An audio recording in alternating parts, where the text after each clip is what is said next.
Good evening, everyone, and welcome to another episode of Arena Frontier here on Gateway Sports. We had a lot of action in arena football world this weekend, and we're even going to have more this upcoming weekend with the first inaugural week one of the International Arena League. Some excitement, but also some skepticism as well, because with any new league, you're always excited when it comes around, but you also have some skepticism because to be frank, it is a league with a team in multiple nations and multiple parts of the continents of all of planet Earth here. So we'll see if it happens here. We got that going on this weekend. We got some interesting type of deals when it comes to going through all the games here. Also, have a excuse me. It entered. We have a real league team that has a new home, and we also have a coach that suddenly just resigned. Nothing bad, like seems like everything in good graces, but it was still kind of odd. So let's go. Let me make sure I have that there. Okay. So one thing before we start going break down the NAL games, like I mentioned on the previous show, there were some rumors that the Omaha Beef coach was going to be let go, and that did officially happen a few days after here. Happened on April 9th, and here we go here. Press release, Omaha Beef announced interim head coach for the 2026 season. The Omaha Beef are to announce the promotion of Adam Loftus to interim head coach of the 2026 season. Coach Loftus brings a deep-rooted history with the organization, having played for the Beef from 2011 to 2013, before returning in 2018 as an assistant coach and defensive coordinator. His leadership experience and understanding of the team's championship culture make him a natural fit to step into this role. Owner Ricky Burt's on the appointment. Adam has been a cornerstone of this organization for years. He understands what it means to wear the orange and black and compete at the highest level. His passion, leadership, and commitment to our organization standards make him the right person to lead this team going forward. We are excited for him to step into this role and continue building on our winning tradition. Interim head coach Adam Loftus on the opportunity. It's truly an honor to step into the role of the head coach for the Omaha Beef. The organization means a lot to me, and I take great pride in the level of excellence has been built here. Our focus remains the same, competing every week, representing our community, chasing championships. I'm ready to lead this group, continue the legacy. Additional changes to the coach staff football will be announced in the coming days. So, yeah. That had to happen. I'm sorry to say, but all I know is when it comes to hold on, let me make sure I got. There we are. That yeah, they needed a change for a championship caliber team in the NAL. That they're always because this was a team that was in the championship game last year, and now they are the worst team in the league, winless. Heck, even their new team, Dallas Bulls, has a better record than they do.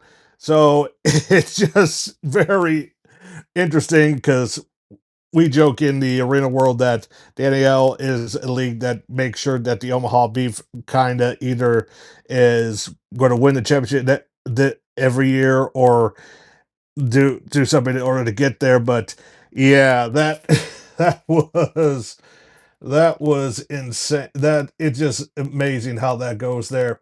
Now, before we get there, because right now, and before we do the other breakdown, just want to mention because I mentioned the show.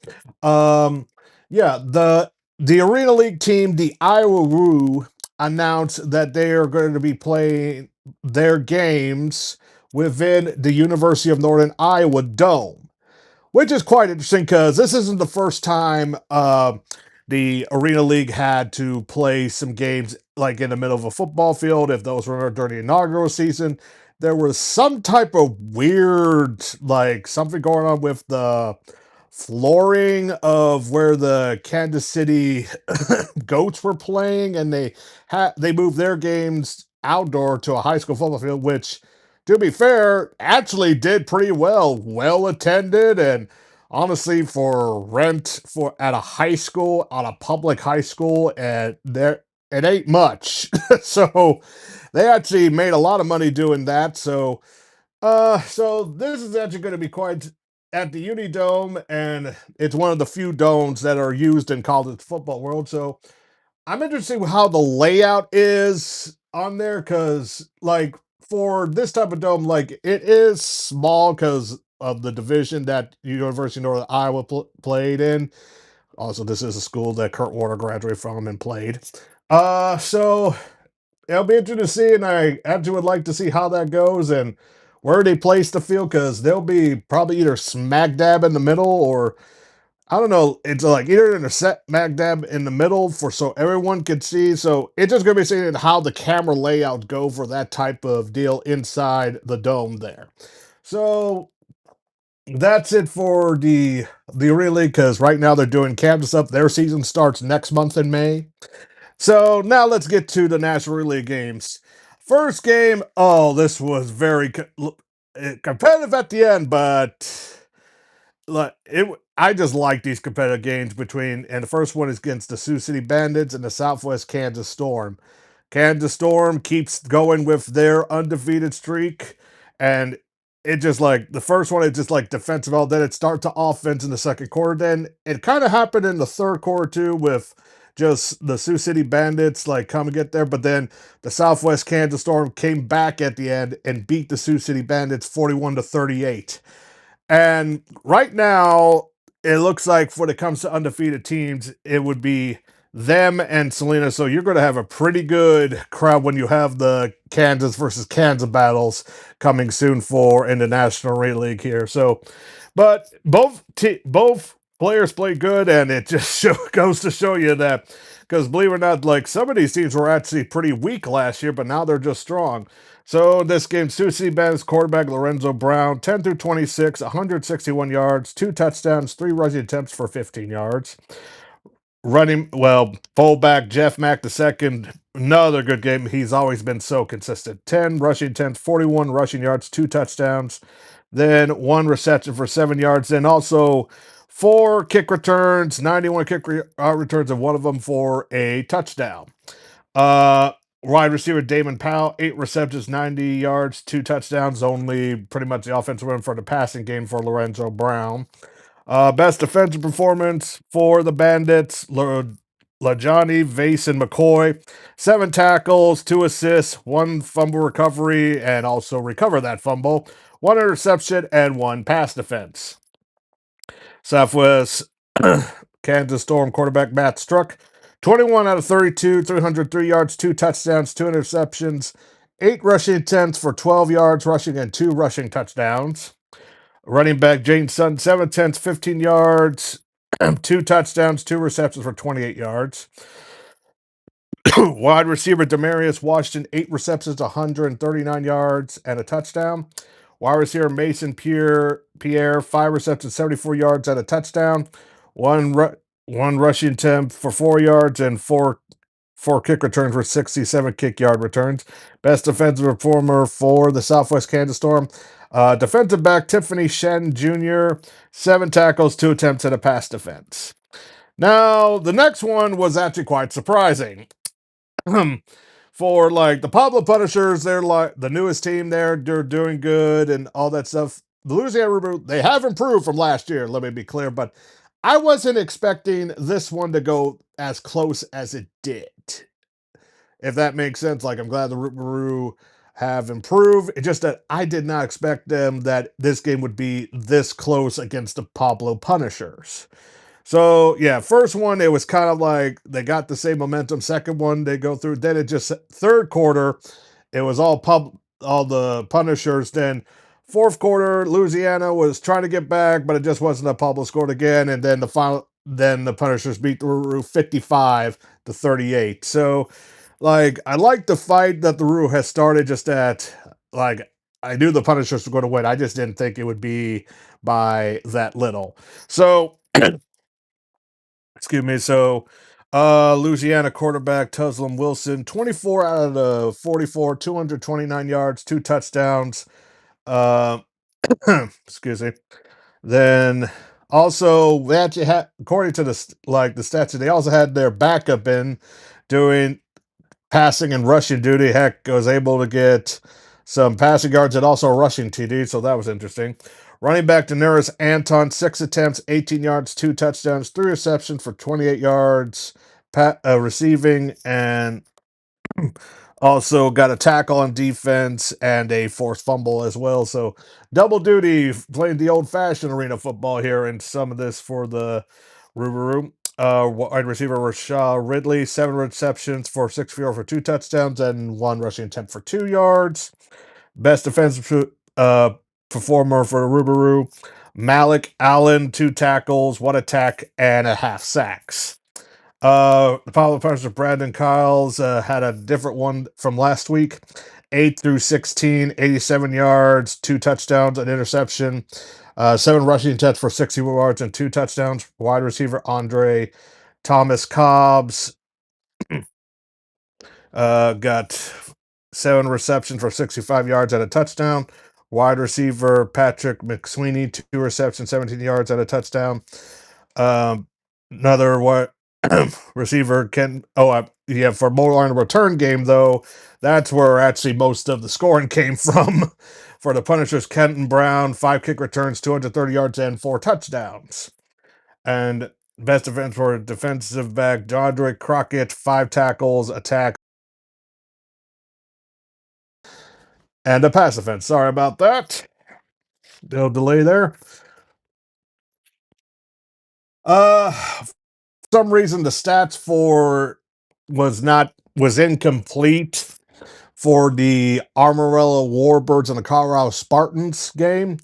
I will say, like, this wasn't even close, even with the Spartans having their backup because Paxton Lynch got injured, and it has been confirmed for tearing and ACL. So back even with the backup, it wasn't even close. Like first quarter, it was like only the Spartans scored 6, but then after that second quarter, it just went up and up. But fourth quarter went a little bit more closer, but the Spartans beat the Amarillo Warbirds 50-11. So yeah, the Warbirds are kind of even are just I would just say maybe the most unexcited team in the National Arena League, in my opinion.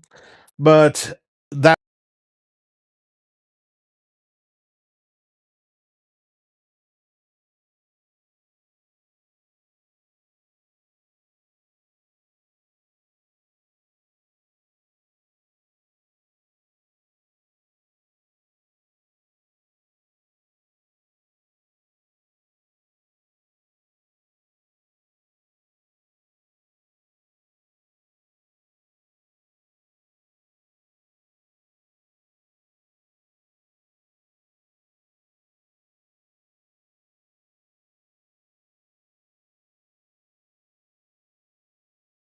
don't know why they didn't do that, but they should have. So, first one you have the new rebranded former champions of the Arena League, the Duluth Harbor Monsters into the Minnesota Monsters, facing the champions, the Albany Firebirds.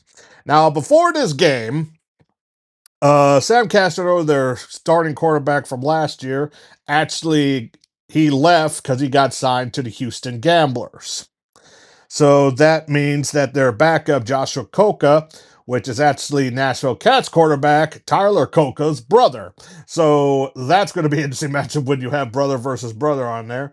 And there were a lot of speculation, because now they don't have Sam there, that the Minnesota Monsters has a very good chance of winning this game. Well, that did not happen, and it was close the first half, but then it just that the second half, it just didn't. And then the second half, it was just more the momentum came to the Albany Firebirds, the defending champions, and like, let me be clear, Minnesota Monsters didn't play badly. It just that I think they might have took this game a little bit more to granted, especially in the second half. Like, I know since Albany's quarterback is, like I said, San Castronova is now part of UFL with the Houston Gamblers. So we will see how this will go there with, because I'm also curious because remember the former Duluth Harbor Monsters, they had their original head coach leave under certain circumstances. I think mental health reasons, if I recall correctly. So now you got this going on here. So we'll just see how they second, because this is a team that originally played a different style of arena football. Now they're playing actual arena football here. So they're still kind of growing, but I expect them to get their act together. But very good first game, a part of the inaugural week to the season here. Minnesota quarterback Javante Johnson, 18 to 30, 135 yards, 2 TDs, a rushing attempt for 6 yards.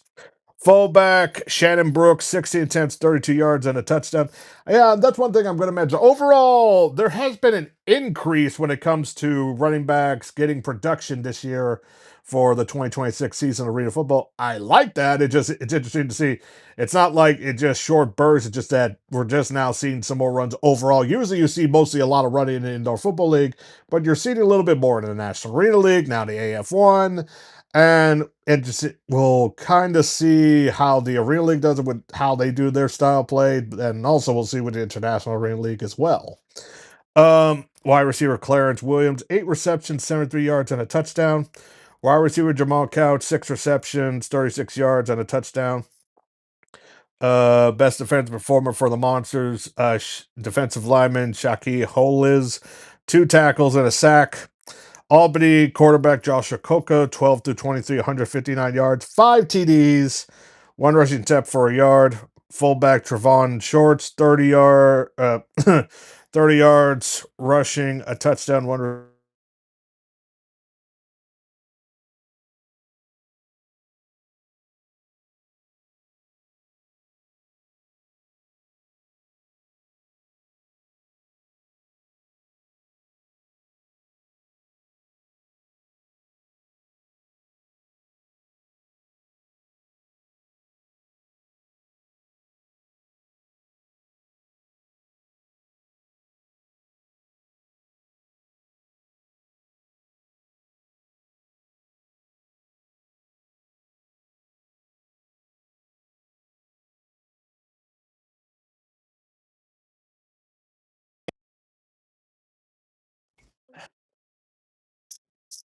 Um, uh, Sorry about that. A little bit technical difficulties there. Sorry about that. A little bit technical. Got a little phone call within my camera. All right, back to here we go. Fullback Trevon Shorts, 30 yards, and oh yeah, here we go. Wide receiver Dwayne Brown, 4 receptions, 31 yards, 2 touchdowns. Wide receiver Darren Townsend, 51 yards and a touchdown. Wide receiver Isaiah Scott, 3 receptions, 41 yards and a touchdown. Defensive end Sharhan Williams, 6 tackles and a sack. Then also a little addition, wide receiver Torrey Chambers, kick return for 45 yards there for the Albany Firebirds. Second game, you got two expansion franchises for Arena Football One face each other: the Michigan Arsenal and the Kentucky Barrels. And boy, talk about going back and forth for inaugural. And this was a close, like low scoring game, which you kind of expect from first year for franchises. So for expansion franchises, so very good. With like first and second quarter, all the scores were exactly the same. Second half, it was a little bit more closer, but then it just the Kentucky Barrels in the fourth quarter got it at the end in order to for the Kentucky Barrels get their first win of their inaugural season, and the Michigan Arsenal get their first loss in their inaugural season. Very good game. Streaming was pretty good for this as well. Malik Henry, for those of those from last chance, he was the quarterback for the Michigan Arsenal, had a very good game too as well. 23 for 48, 244 yards, passing, 3 touchdowns, attempt 2 yards and a touchdown. Wide receiver Gerard Grissom, 5 receptions, 68 yards, 2 touchdowns. Wide receiver Daniel Wilson the third, 6 receptions, 51 yards and a touchdown.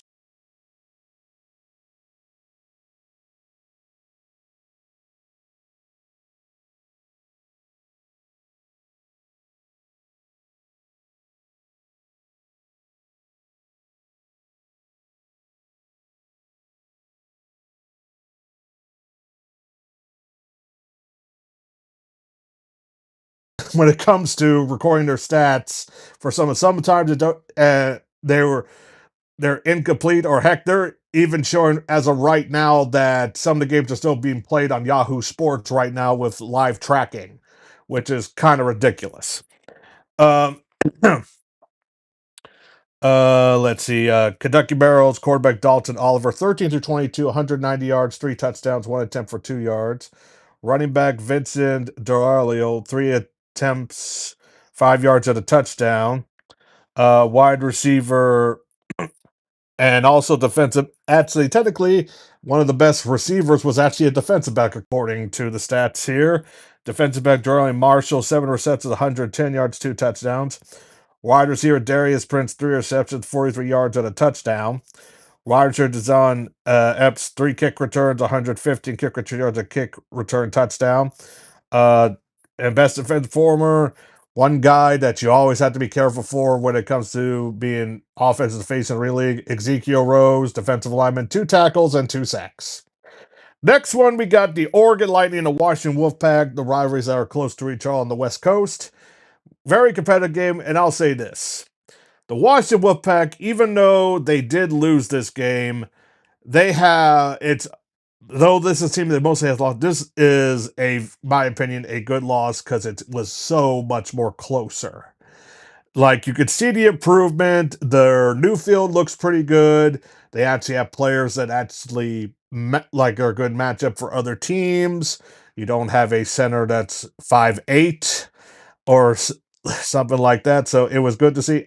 Like, I'm still hoping that they do get some more wins because I have the Wolfpack being one of my most improved teams this season in 2026. So continuing on, very close game here, low scoring with comparing it to arena football standards. You have the Oregon Lightning beating the Washington Wolfpack 33-16, and also the shooting for this game was good as well. Quarterback,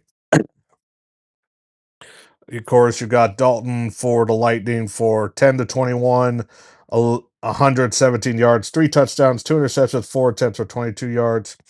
Uh, the thing that's interesting, mostly that has the rushing attack, was actually one of their offensive linemen, Freddie Broof Lloyd, 4 attempts, 2 yards, and a touchdown. Wide receiver Chris Lewis, 30 yards, 2 TDs. Wide receiver Donovan Ollie, 1 reception, 35 yards, and a touchdown. Best defensive performer for the Lightning, once again, Freddie Broof Lloyd, with besides getting the rushing touchdowns, getting 5 tackles and a sack. Washington quarterback Adam Cruz, uh, 8 through 20, 73 yards, rushing attempt for 3 yards. Wide receiver Akil Greer, 4 receptions for 62 yards. And best defensive forward Javarius Bird, 2 tackles and interception. And no stats for this game, but I did watch this one closely. Yeah. This one also had you had the Baymont Renegades, the former defending who last season won the National Arena League Championship, then moved over to the Arena Football 1. And they faced a new expansion franchise on the West Coast, the Oceanside Bombers, and near kind of like the San Diego area, which also is interesting too because they play in the same arena as the San Diego Strike Force Indoor Football League, so that's kind of interesting. It's a good game, but it was just ruined a little bit because the streaming for this game was just weird. The frame rate, like the picture was clear and you could see it, but the frame rate was a bit slow. You didn't hear anything from the commentators till a little bit later, like I'll say somewhere between the quarter and a half into the second quarter. And then once that there did, and heck, the box score and all the stuff, keeping the clock and all that stuff didn't show up until during the second quarter. So then after on, it improved stuff, but it was still problem with that frame rate. It was just real. And like, apparently from Zach Hillman that I have on here as a guest, he was actually at the game, and apparently that was more on Hometown Network's side of things. So it's just kind of interesting what went wrong with that specific place. Well, the other three had no problem, and I'll say it's not a location issue because for the San Diego Strike Force has no problem broadcasting in that building. So I don't know what the heck happened there. So it it's just kind of weird how that went there. But for a lot of people in arena circles were kind of like very miffed on the Oceanside Bombers, but Oceanside Bombers like it just looked like they looks like they weren't doing well at first, but then they just came back and the Osai Bar beat the Baymont Renegades 41-32. So going to be interesting how this franchise goes, and especially with the other West Coast teams with the Oregon Lightning and the Washington Wolfpack to see how this goes. And Baymont, they of course their momentum's kind of gone down a little bit. Excuse me a moment, has gone down a bit because you got a former champions moving over, and then you go into the new league and you lose your first game, kind of similar to how European soccer with teams getting right like deregulated or gone up in level. So it's going to be interesting how that affects their future their future week. So, like I said, pretty good week besides some of those streaming troubles in week one. And then, of course, this coming week, we actually have, I believe, the Nashville Cats playing. I have to go over with the schedule thing because I can't really remember right now. Now to the IFL. First one here, we got the Northern Arizona Wranglers against the New Mexico Chupacabras, and close game. And finally, the Chupacabras in their inaugural get their first win. I knew it would happen sooner or later because, like last week, if they didn't have an injury to their offensive line, they probably would have won that game, and they actually pulled it off in this game here. And I'm happy for them. And it, is that honestly like the one thing I would say their defense need work. Honestly, both the teams' defense need work because, dear Lord, they let loose on they both let loose on each defense on the air attack. Dear Lord. Uh here and like for example, Roman Atkins, the quarterback for North Arizona, 9 through 16, 397 passing yards, 3 touchdowns, 5 rushing touchdowns for 24 and a TD. And then for on the New Mexico side, Jerome Johnson, the former MVP, 16 to 29, 419 yards, 4 touchdowns, 9 rushing touchdowns for 46 yards, and a rushing touchdown. So just very just competent back and forth on the QB battle there. And honestly, this is another battle I actually would like to see again here soon between the Chupacabras and the Wranglers.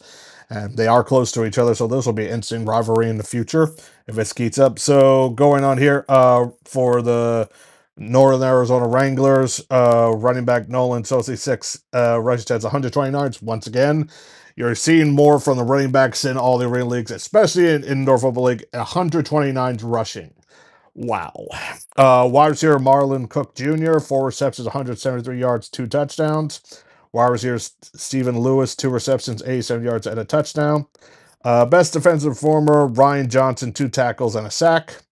Back to the New Mexico Chupacabras, running back La James White, 8 rushing attempts, 81 yards, a touchdown. Then also on the receiving game, 7 receptions for 84 yards and a touchdown. Wide receiver Damon Street, 4 receptions, 159 yards, 2 touchdowns. Wide receiver Ryan Fratz, 4 receptions, 157 yards. Wide receiver CJ Jefferson, 1 reception, 19 yards. Best defensive for Greg Dent Jr., 2 tackles and interception for the Chupacabras.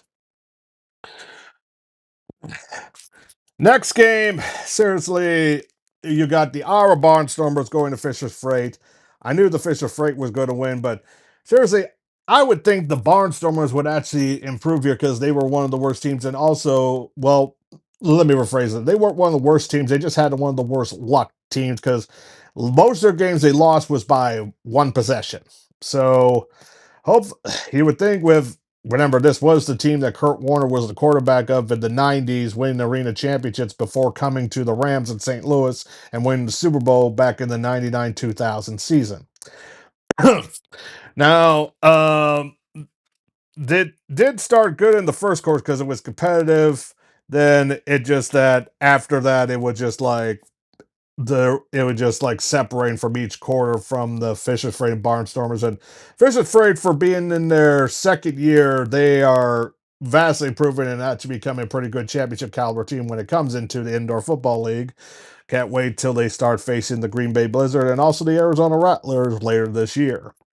Barnstormers quarterback Harry Ruberu, 12 through 17, 139 yards, 2 touchdowns and interception, 12 rushing touchdowns for interesting, negative 13 yards, but still 2 rushing touchdowns. Yeesh. Running back Ivan Corbin, 12 rushing attempts for 20 yards and 1 reception for 9 yards. Wide receiver Curtis Raven Ill, 6 receptions, 60 yards and a touchdown. Wide receiver Donald McKinney, 4 receptions, 59 yards and a touchdown.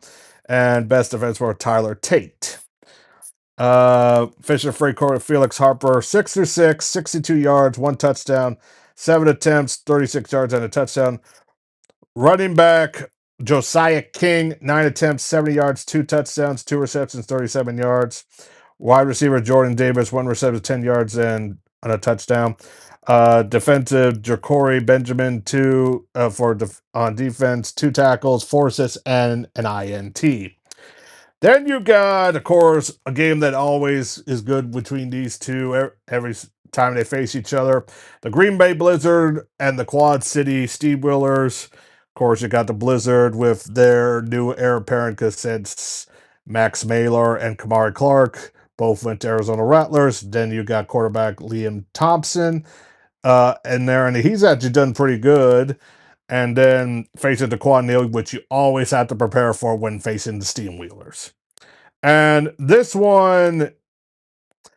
uh, this one here, Quad City actually came up and actually got and beat the Blizzard, and the Steamwheelers, like, it was just, they kind of stuck it up in the first quarter against them. Then in the second quarter, they just blasted them, and then they tried to go, and it was more back and forth in the third and fourth, but it just wasn't enough for the Blizzard to beat the Steamwheelers. So the Steamwheelers beat 51-36 over the Blizzard.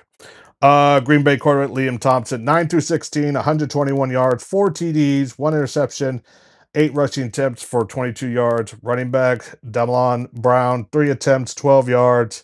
Wide receiver Terrell Carey, 3 receptions, 60 yards, 2 touchdowns. Wide receiver Rashawn Hudson, 1 reception, 21 yards, and a TD. Wide receiver Trevon Alexander, 1 reception for 5 yards and a touchdown. Excuse me. Wide receiver defensive performer Frankie, Frankie West Jr., 4 tackles on a fumble return. Quarterback Daquan Neal for the Steamers, 14 through 19, 170 yards, 4 TDs, 13 rushing attempts for 99 yards and a touchdown. Running back Gerard Ware, 13 attempts, 52 yards, 2 TDs. Wide receiver Kevon Rudd, 5 receptions, 49 yards, 2 touchdowns. Wide receiver Jordan Vesey, 3 receptions, 38 yards, a touchdown, 2 attempts, 11 yards. Wide receiver Quan Williams, 2 receptions, 7 yards, and a touchdown. Kavari Racing Jr., 2 tackles and intercept for defense point for the Steamwheelers. And also because, that game, that thing that I mentioned earlier, that game is still saying it's still being played with 1 minute left on the Indoor Football League website as we speak, and I checked it. Like, when I recorded these stats for the show, like, about less than a minute, the page refreshed, and I had to start all over, do sorts of things in order to write stuff down quickly. I don't know what kind of glitch is this. Don't know why Indoor Football League stats has this problem. I do not know. They need to get it fixed. Next game, another close one, the San Antonio Gunslingers and the Arizona Rattlers. The Gunslingers, like, they have improved too this year, but the Arizona Rattlers, of course, as I mentioned before, you took Green Bay's 2-star players and Max Mailer and Kamari Clark, and it's not surprising that you're winning, though the defense might need a little bit of work against, because this game was might be too close what I thought it would be, but it's glad to see the Gunslingers definitely improve from last year. And the Rattlers beat them 44-31 in Arizona. Excuse me. San Antonio quarterback Jaquan Calzo, 16-34, 155 yards, 2 TDs, 1 interception, 5 rushing for. This one was interesting. Negative 21, no, negative 24 rushing yards. Wide receiver Austin up low, 8 receptions, 80 yards, and a touchdown. Wide receiver Dion Mesher, 2 receptions for 12 yards and a touchdown, and kicking yard returns for 105 kick return yards and a return touchdown. Best defensive performer, Kazi Cunningham, 7 tackles, 3 assists, 1 forced fumble. Arizona Max Mailer, 6 for 9. Not a lot of passing attempts, which is odd. 7 yards, 2 TDs, but then on the run though, 10 rushing attempts, 78 yards, and 3 rushing touchdowns. Running back Kamari Clark, 10 attempts, 22 yards, and a TD. Wide receiver Corey Reed Jr., 2 receptions, 33 yards, and 2 touchdowns. Wide receiver Arlen Bruce, 2 receptions, 27 yards, 3 attempts for 37 rushing yards. Best defense for Kenyon Gallup, 1 tackle, 3 assists, and interception. Then another close game on the West Coast for the indoor football, the San Diego Strike Force and the Tuscan Sugar Skulls. And definitely, here's one thing: the Sugar Skulls are not to be played with, and another team that has vastly improved from last year. Uh, it's definitely, but they just need to work on their defense because Nate Davis threw the ball all over them.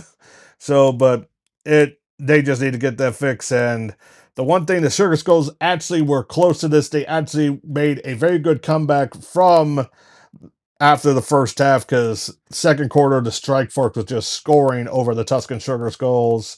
Then they were able to give them a goose egg on the third quarter.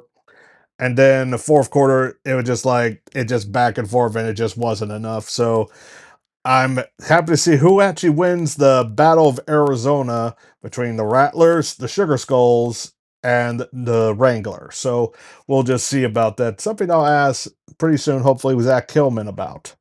San Diego quarterback Nate Davis, 18 to 34, 176 yards, 5 TDs, 2 interceptions. Running back Edward Vander, 9 attempts, 35 yards rushing, a touchdown, 9 receptions, 76 yards, and a receiving touchdown. Wide receiver Dallas Daniels, 3 receptions, 50 yards, 2 TDs, 5 attempts, 13 yards. Wide receiver Jalen Sample, 5 receptions, 46 yards, and a touchdown. Wide receiver Shane Hooks, 1 reception, and for a touchdown. Defensive form William Barber, 7 tackles and 2 assists. The Sugar Skulls quarterback Darrell Ellis, 5 through 21, 66 yards, 1 TD, and an interception, 4 attempts for 40 yards, and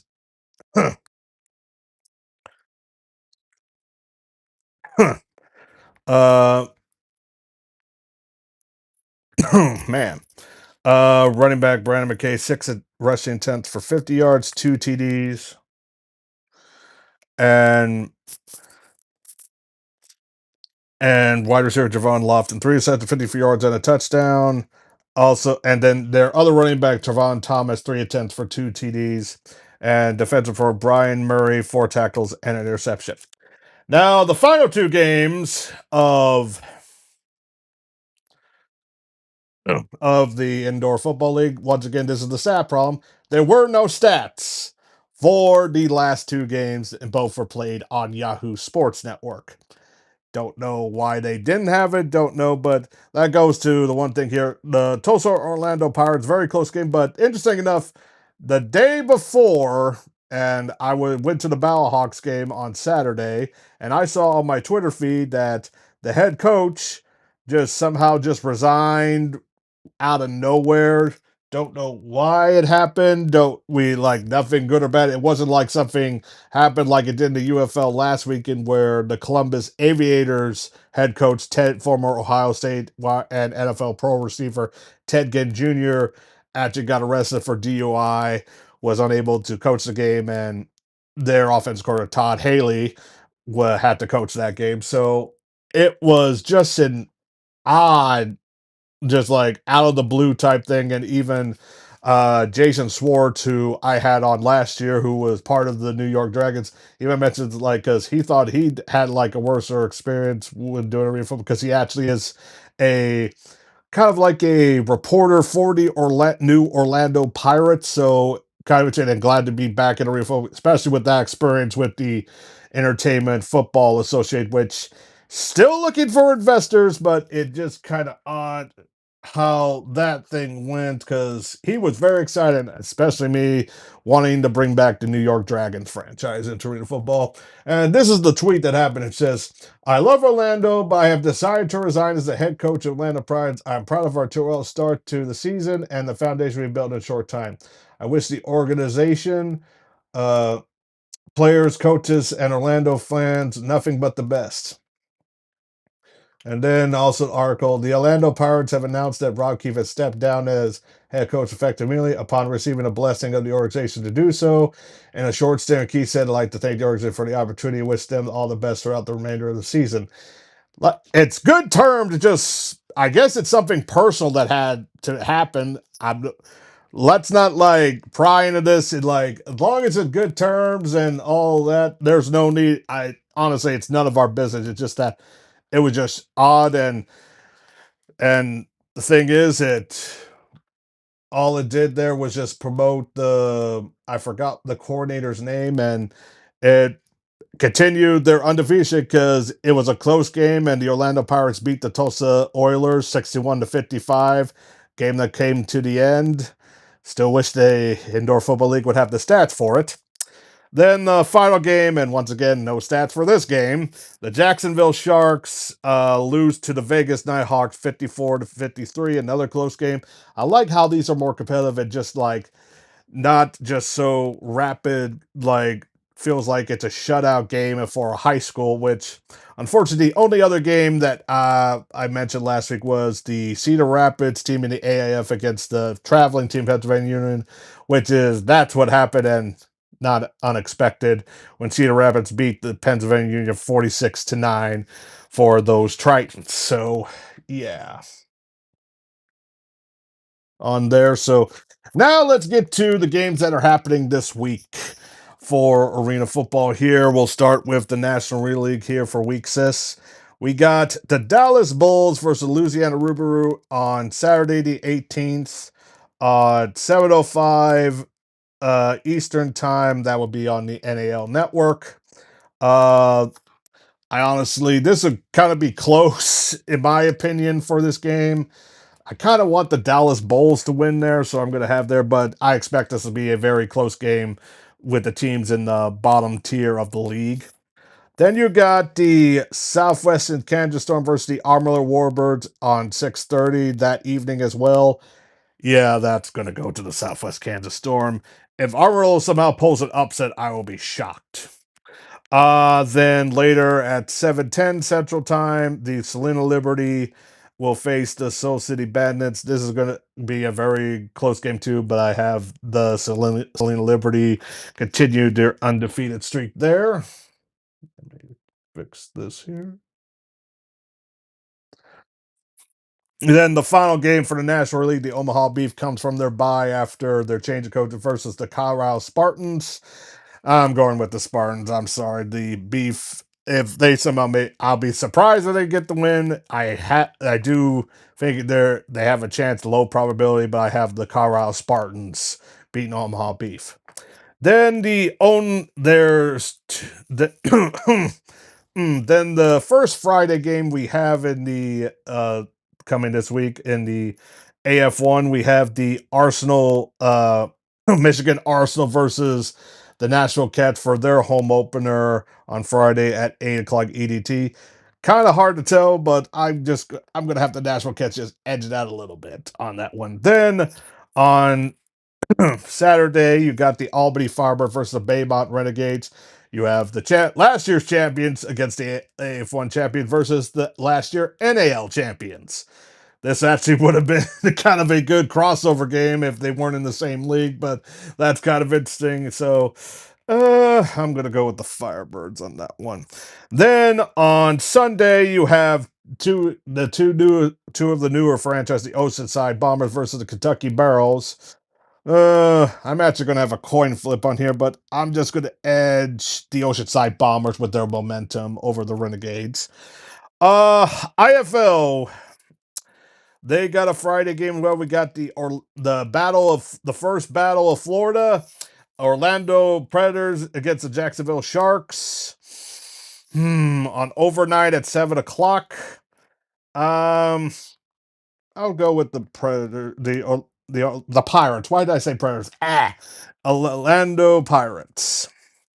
Quad City Steamers versus San Diego Strike Force. Yahoo that evening at 10 o'clock Eastern.